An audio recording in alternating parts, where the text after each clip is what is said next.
أعوذ بالله من الشيطان الرجيم بسم الله الرحمن الرحيم. Saudara dan saudariku, yang semoga kita selalu dalam rahmat Allah Subhanahu wa taala. Setelah selesai hari-hari di mana seseorang mengerjakan ibadah haji, yaitu dari tanggal 8 di hari Tarwiyah, tanggal 9 hari Arafah, tanggal 10 hari Nahar, hari menyembelih, kemudian 11, 12, 13 disebut dengan hari-hari tasyrik. Nah, ketika hari-hari ini sudah diisi oleh jamaah haji dengan manasik-manasik ibadah hajinya atau ritual-ritual ibadah haji, maka usai dan selesailah ibadah haji tersebut. Namun setelah itu apa harus dilakukan? Ya seperti biasa lagi. Kembali ke hotel, kemudian bolak-balik ke masjid untuk mengerjakan ibadah sholat 5 waktu. Nah, setelah mungkin mulailah giliran kita ingin meninggalkan kota suci ini menuju tanah air kita, ada yang perlu kita perhatikan. Apa itu? Syariat untuk mengerjakan tawaf wada. Syariat mengerjakan tawaf wada ketika kita ingin meninggalkan Mekah. Yang disebut dengan tawaf perpisahan. Ada perpisahan antara kita dengan tanah suci atau Mekah yang akan kita tinggalkan. Nah, ini perlu kita perhatikan apa saja hukum-hukum terkait dengan tawaf wada ini. Yang pertama, tawaf wada bagi jamaah haji, bagi jamaah haji hukumnya wajib.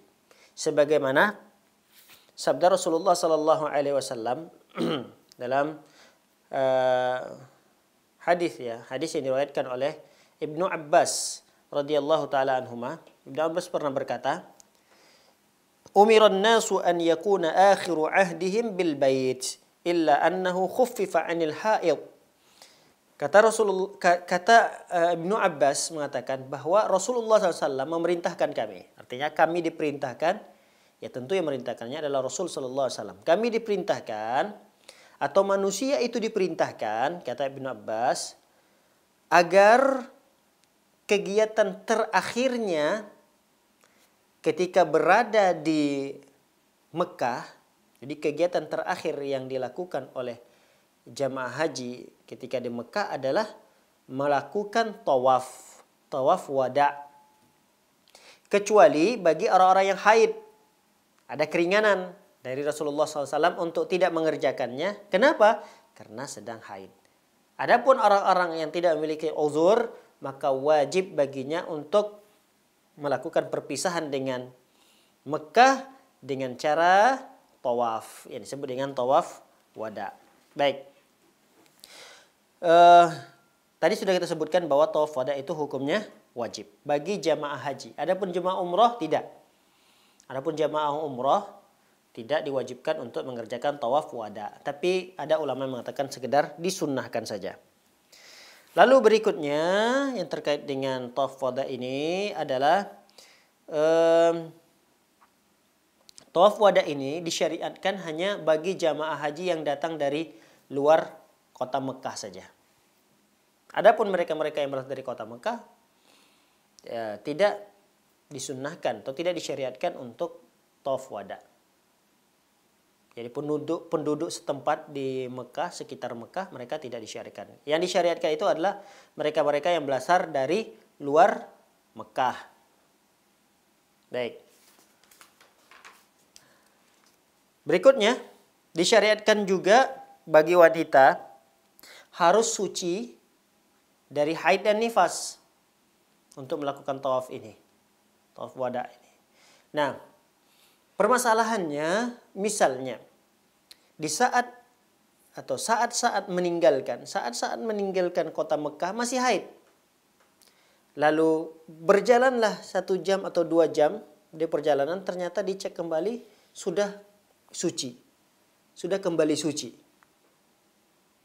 Lalu apa yang dilakukan? Kata para ulama, si wanita ini wajib untuk balik lagi dan mengerjakan tawaf. Namun apabila perjalanan yang telah dilewati oleh wanita yang haid tadi, meninggalkan kota Mekah, dia tinggalkan, ternyata perjalanan yang sudah dia lewati itu sudah dikatakan perjalanan safar, misalnya 40 kilometer, 80 kilometer, sudah melebihi 80 kilometer yang dilewati, yang sudah ditempuh. Maka dia tidak perlu balik lagi ke Mekah untuk mengerjakan tawaf ifadah. Lanjutkan saja perjalanan pulangnya. Baik, berikutnya. Waktu pelaksanaan tawaf wada adalah setelah semua kegiatan haji selesai. Ya, tadi tanggal-tanggal yang kita sebutkan dari tanggal 8 sampai tanggal 13 sudah selesai semuanya. Ibadah haji ini sudah ada keinginan untuk meninggalkan kota Mekah, maka inilah waktu pelaksanaan mengerjakan tawaf wada ini. Nah, akan tetapi tidak mengapa jika setelah tawaf wada seseorang melakukan kegiatan-kegiatan merupakan persiapan safar, kemas-kemas, misalnya membeli perbekalan perjalanan, menunggu bis misalnya, mengangkat barang ke bis, ini kan butuh waktu. Nah, waktu-waktu untuk persiapan-persiapan safar seperti ini, maka tidak mengapa. Yang tidak boleh, kata para ulama, setelah tawaf wada, dia melakukan aktivitas-aktivitas seakan-akan masih tetap bermukim di sana. Contoh, dia sudah tawaf wada, tapi aktivitas-aktivitas yang dia lakukan seakan-akan dia akan melanjutkan mukimnya. Dia balik lagi ke hotel, dia tidur, istirahat lagi di hotel tersebut. Nah, ini kan tanda-tanda atau aktivitas yang merupakan tanda bahwa dia akan masih melanjutkan gitu, masih melanjutkan mukimnya di tanah haram tersebut atau di Mekah. Maka itu tidak boleh. Adapun kegiatan-kegiatan yang mempersiapkan diri untuk melanjutkan safar, maka kegiatan yang seperti itu insya Allah tidak merupakan hal yang dilarang.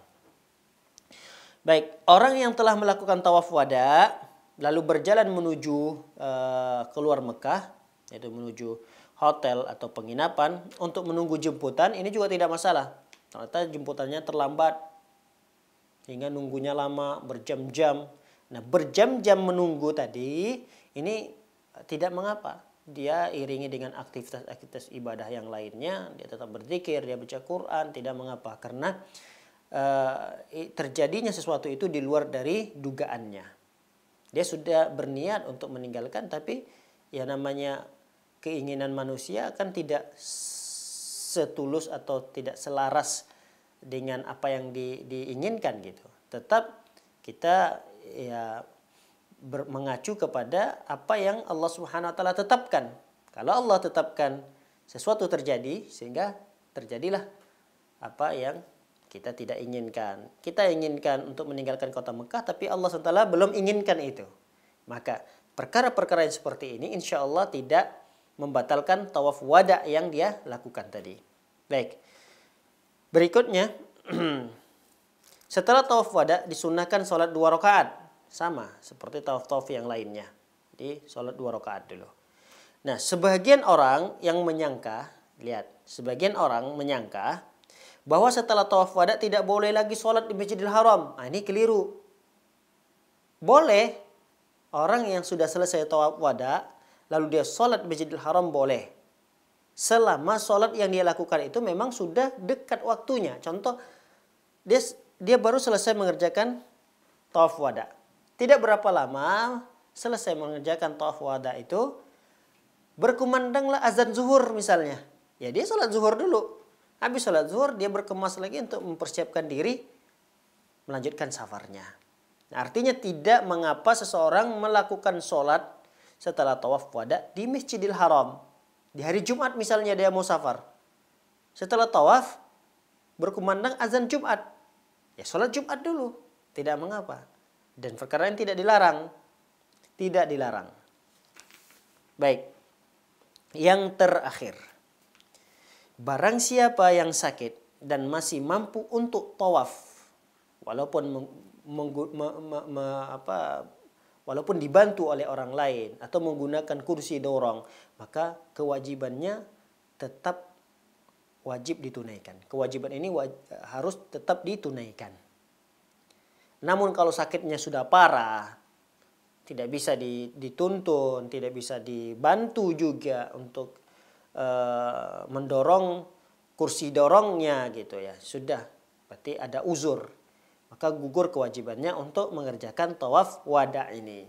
Adapun jika sakitnya masih memungkinkan dia untuk mengerjakan tawaf wada, maka kewajiban itu belum gugur. Ini perlu kiranya untuk diperhatikan oleh jamaah haji, khususnya saudara-saudariku yang berasal dari Indonesia. Barakallahu fikum. Assalamualaikum warahmatullahi wabarakatuh.